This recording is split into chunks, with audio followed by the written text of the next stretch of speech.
When you're a self-defender, man, the threat profile can change in a minute and you gotta keep thinking with a gun in your hand.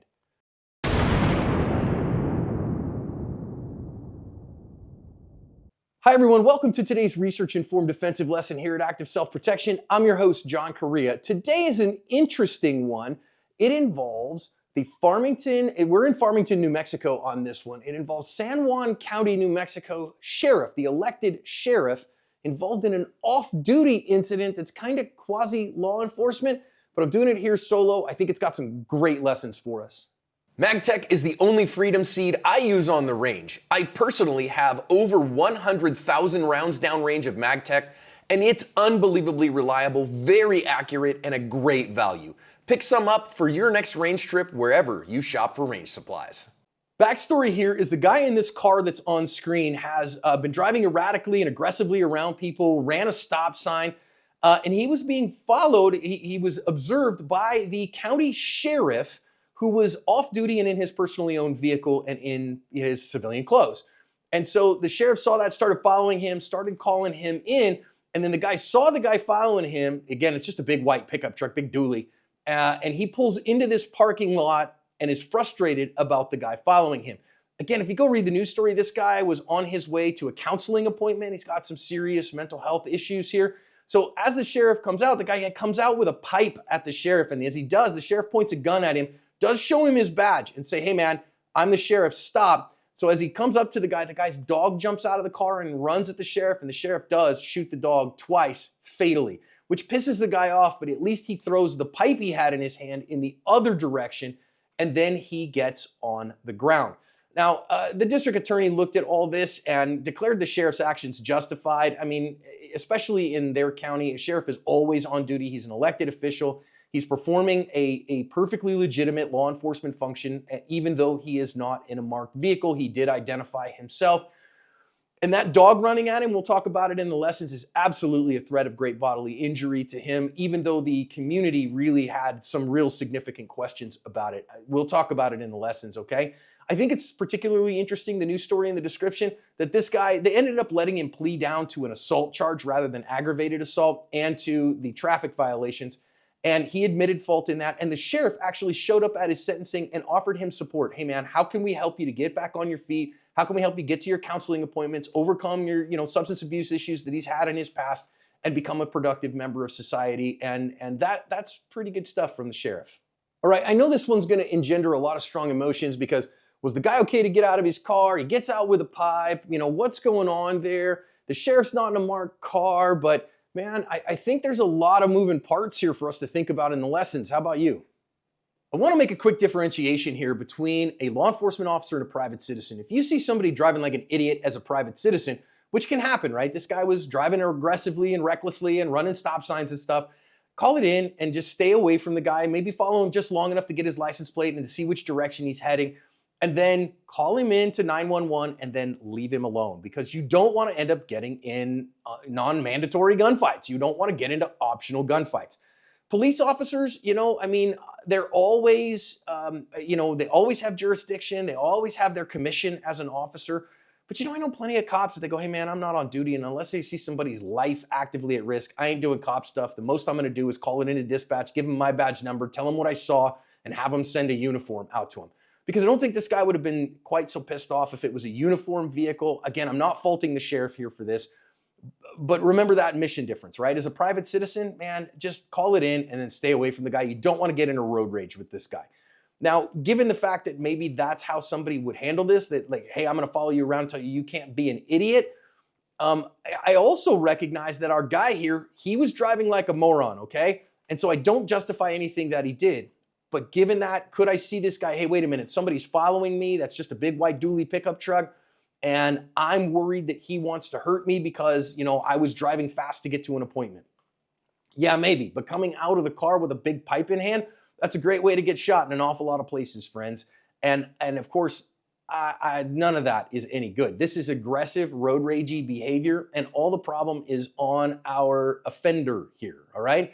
Now, again, that said, this is a road rage incident, friends, and is an avoidable one. The sheriff being the sheriff and doing law enforcement things notwithstanding, Again, avoid this if at all possible. Outsource your violence. Let the on-duty guys deal with this, because chances are he'd have been a lot better to an on-duty cop. Maybe not, but I think he probably would have been. Now, our sheriff jumps out here, and as soon as he sees him with the pipe, he gets out and points a gun at him. I got no problems with that whatsoever. You or I, as a private citizen, would be totally justified to point a gun at this guy too.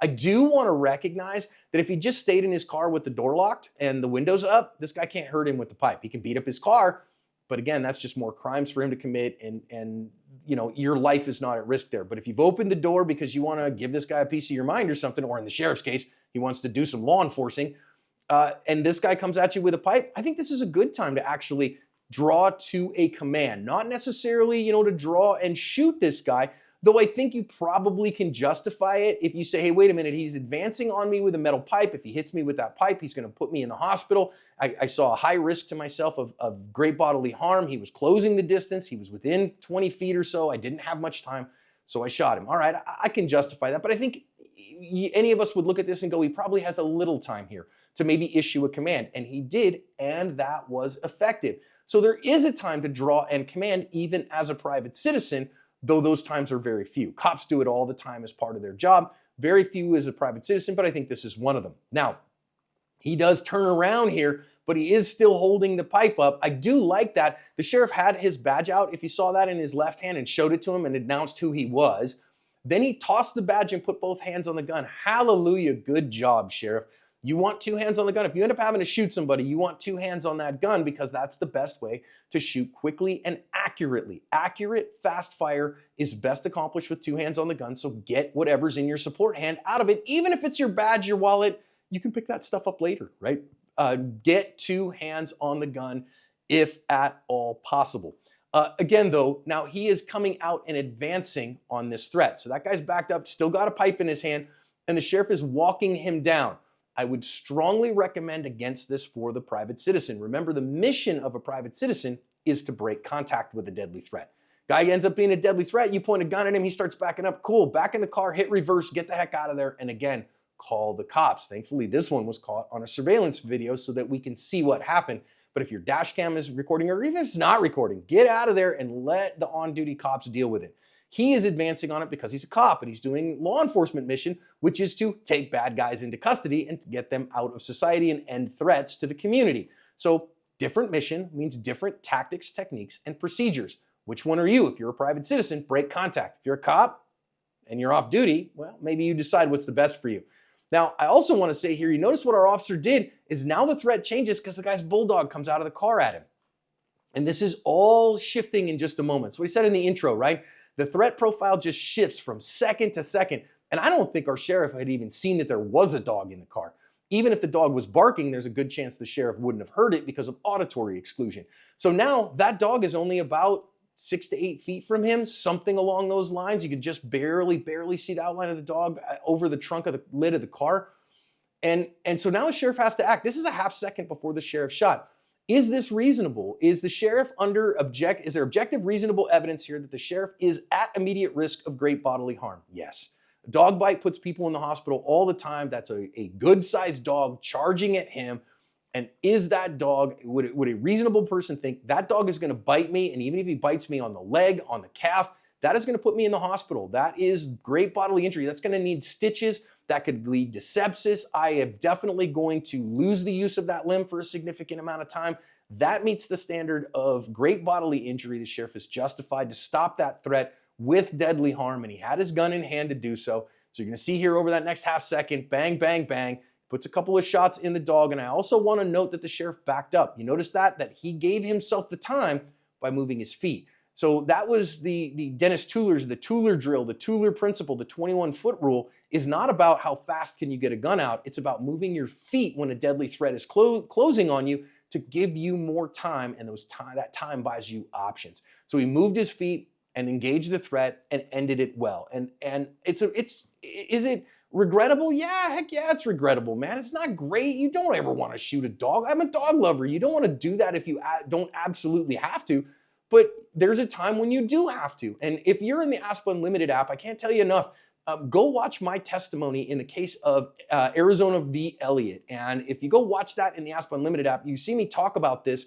and talk about the second by second understanding of what a deadly threat is, especially from a charging dog. If you're watching this on YouTube, hey, Jonas and Asp Unlimited app. There's exclusive content like that, like several of my court cases and my testimony in those court cases that you can watch and get some real education from on those and see how fast a dog can close the distance and how much that threat can happen. I love that the sheriff then again, as soon as that threat is over, he is then going to then pivot and come right back to our guy and say, okay, man, I need you to get on the ground.